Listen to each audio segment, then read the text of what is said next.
Thank you. Nice to be here, and happy to see so many people over here.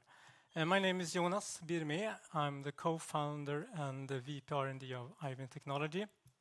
This was our first logo. You see it's changed since then, and it's actually our first sign on the door. Startup story, who we had to mount it ourselves.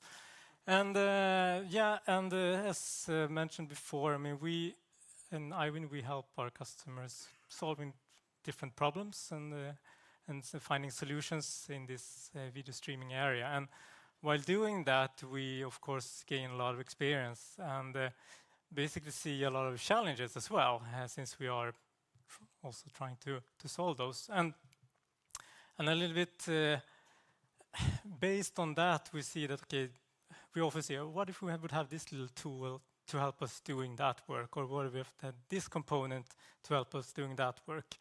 And so taking that experience, we build some tools, we build some components.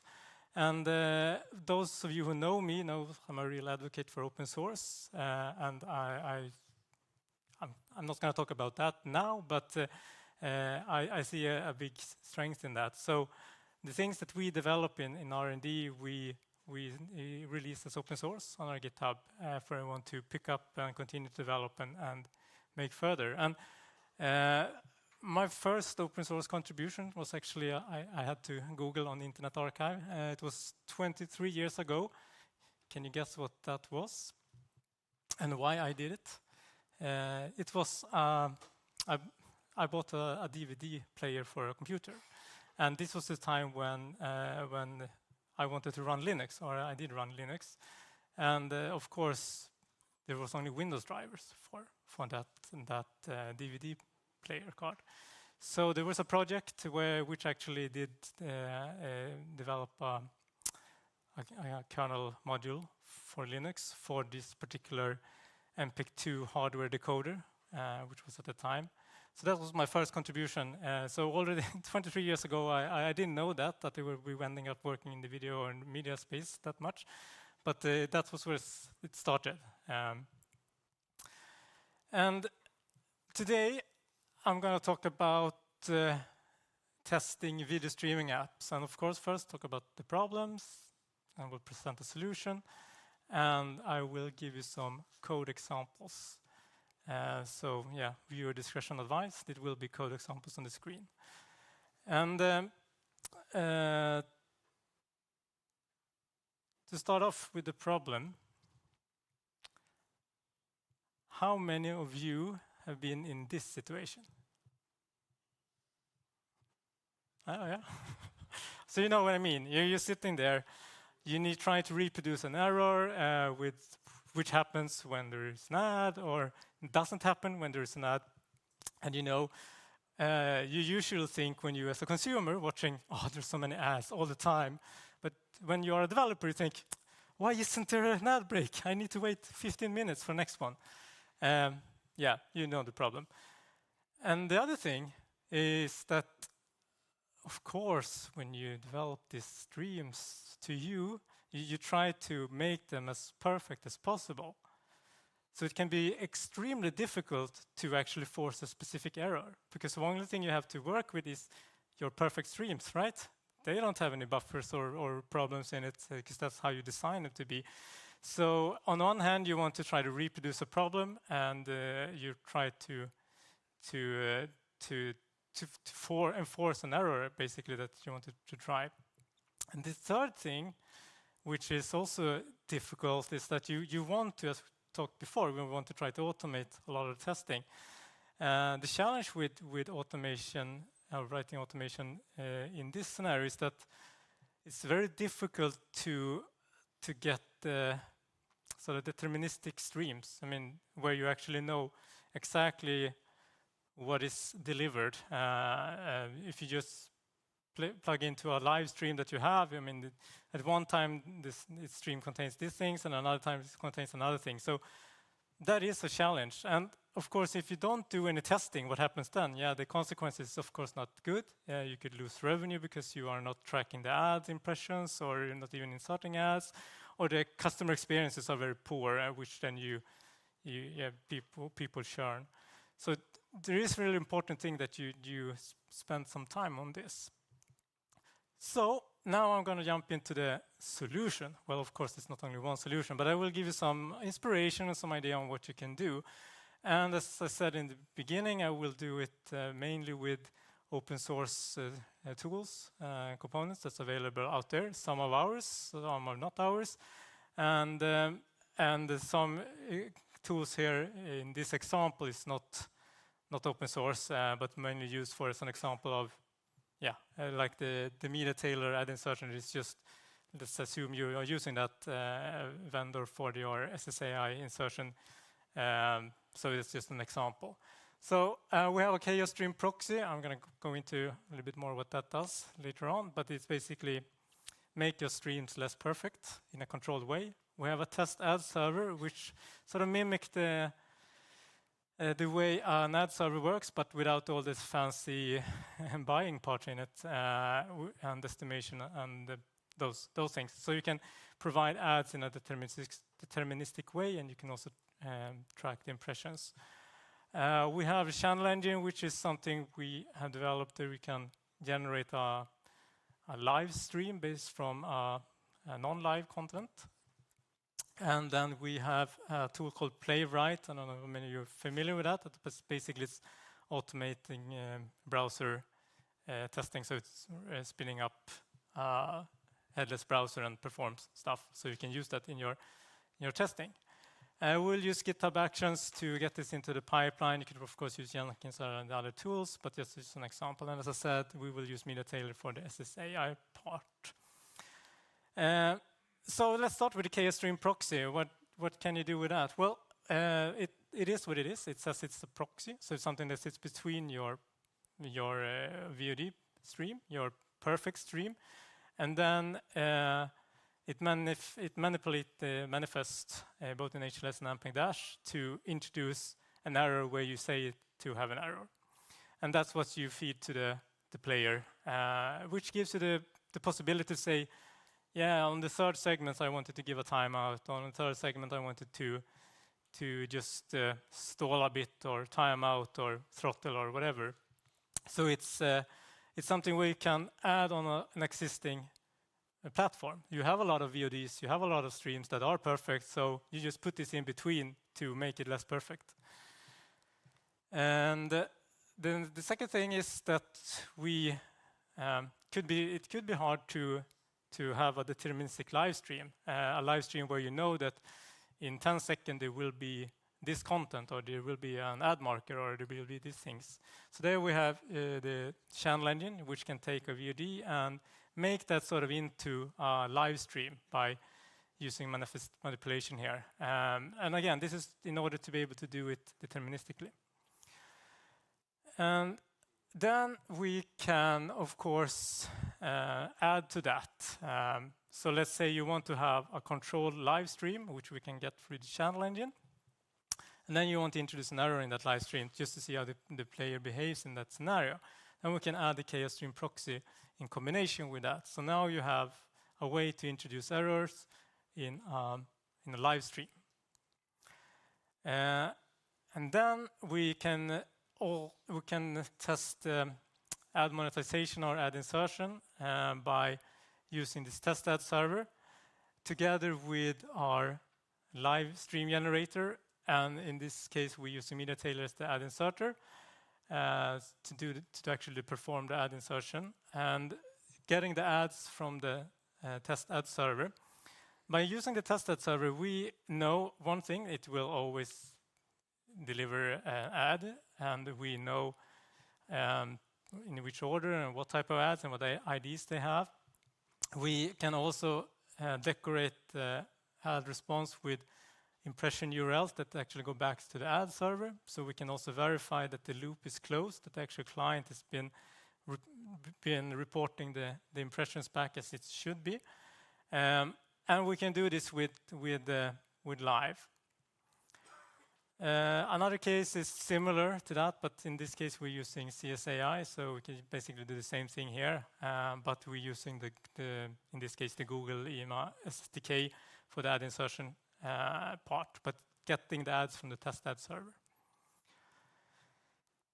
So now I'm going to jump into some examples, and again warn you, there will be code examples on the screen. So this is a viewer discretion is advised thing. I think it's mandatory in this conferences. So first case, I want to validate the error handling in the player. I want to, basically say, okay, if an error occurs, I want it to be handled this way, and that could be giving the user a valid information, or it could just be sending a report to your analytics backend that there is an error. Because you need to verify that it actually sent that error to know that you have an error. So I will use the chaos stream proxy, and I will, in this example, use a chaos stream proxy that's running in open source cloud. And open source cloud, very quickly, that's a platform to reduce the barrier to get starting with open source. Basically, you can run open source without having to put it in your own infrastructure. And part of the revenue is also fed back to the creator of the open source. So we will use that in this example just to be able to get this into a pipeline. And we're not assuming we don't have our own infrastructure for it, so we will use that. And how the chaos stream proxy works is that you basically provide the URL to the perfect stream as a query parameter, and then you give it some instructions what to do. And one example of a corruption, as we call it, is that we want to time out on the second segment. Of course, it's zero-based because we are developers. And so that's what we will do. And if you scan this QR code, you are going to a blog post where everything here is described, and the code is also there. So you don't need to write it down for hand. So let's start by looking at a very simple example video player. Nothing special here. We have a simple HTML page which has a video or an element where we will insert a video element. To the right, we have a web player that we will use, and what I will. And this is basically how the player looks like. So if I go back, I have a console log here that on an error, it will just print it out. So in real life, this would probably do something more clever than that. But in this example, I make it very clear. And then I can write the integration test with playwright, which is, what it does. I have the VOD. Can I use this one? Yeah. So this is the VOD, which is sort of the perfect one. And then I have the chaos stream proxy URL here. And then when I add this together, I get this sort of corrupted URL, which says that in the second segment, it will actually reach a timeout. And then I will fill that URL in that input window, as you saw in the player. And I will click the load button, and I will wait for the video to be loaded. And then I will basically just wait for the event, the console log here. And then I can parse that out and verify that the error I received there was a network error, which I expected. Fine. And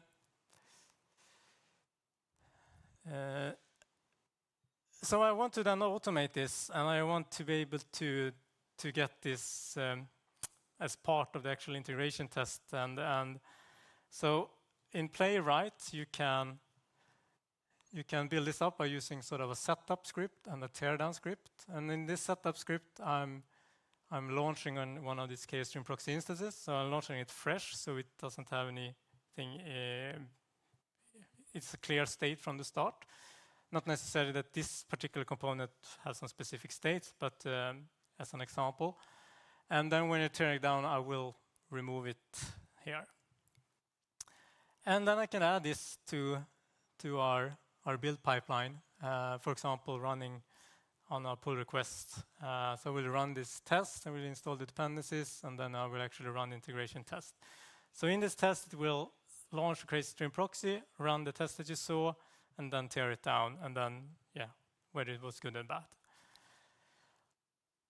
So the next thing, we want to tackle this part. No more waiting. So then we can do a similar thing. We use the channel engine to generate a live stream, and we use the testbed server as the provider of the ads, and we use an ad inserter, and we have the web player. So again, we have the same example video player here, which basically just plays a stream and don't do anything else, basically. And then we can write the integration test here in Playwright. So what I do here is that I fill into the player the URL to the SSAI stream, which is providing two parameters, one UID, user ID, and another is a parameter just called foo. And what I want to verify here, if we go back to this picture, I want to verify that the request from the ad inserter to the ad server is correct. I want to ensure that what I provide when I start the stream is also what's being sent to the ad server, which can be quite hard to actually do if you're working with a real ad server. So that's what I want to achieve here. And then I will wait for the ad request here. Basically, I'm polling an endpoint of the testbed server. So as soon as it gets an ad request, it will actually return something. So I'm polling that endpoint, and once I get a response, I could parse it out and see, okay, this is the request the client issued. So and that's what I expected. And to set this up, I will launch the test ad server, create an instance. I will also create a live channel, basically by looping a VOD here. That say is 1 minute long or 30 seconds. And then I will also insert sort of an ad opportunity. I will insert an ad slate. So I know that there will be an ad between each of these loops. There will be an ad, and then a loop, and then there will be an ad. And this ad slate, or what we should call it, will be replaced by the ad inserter downstreams. So I will generate that live stream here by using that. So now I have set that up.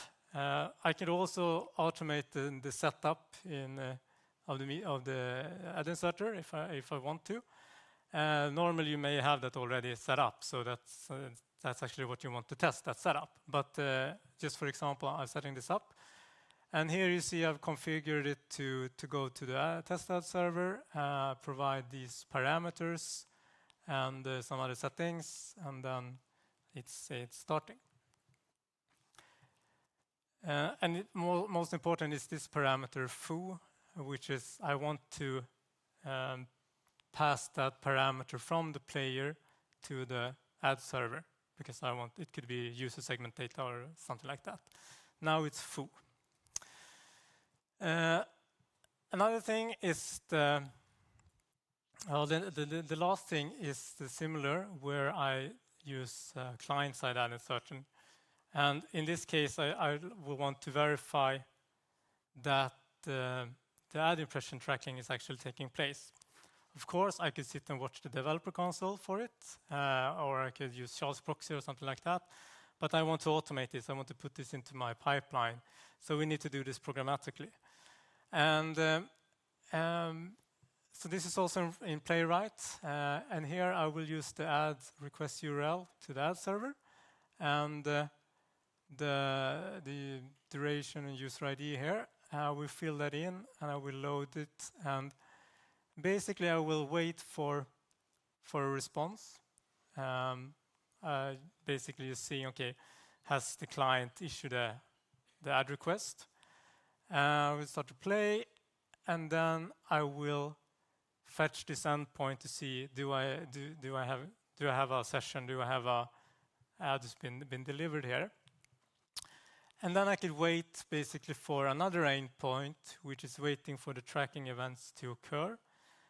So it's another endpoint that the test ad server provides that I could pull, which is updated for each event that is sent by the player to the test ad server. So there are typically a start event, first quartile, midpoint, third quartile, and complete that is fired from the player as the ad is being played. So I can wait for all these tracking events to be issued, and then I can verify that all these have been actually fired. So now I have in the pipeline the possibility to actually ensure that the ad tracking is done correctly. And this is where the money is, so it's quite important. And by that, I would like to thank you all. And yeah, this is my advice and takeaway from this presentation. Thank you.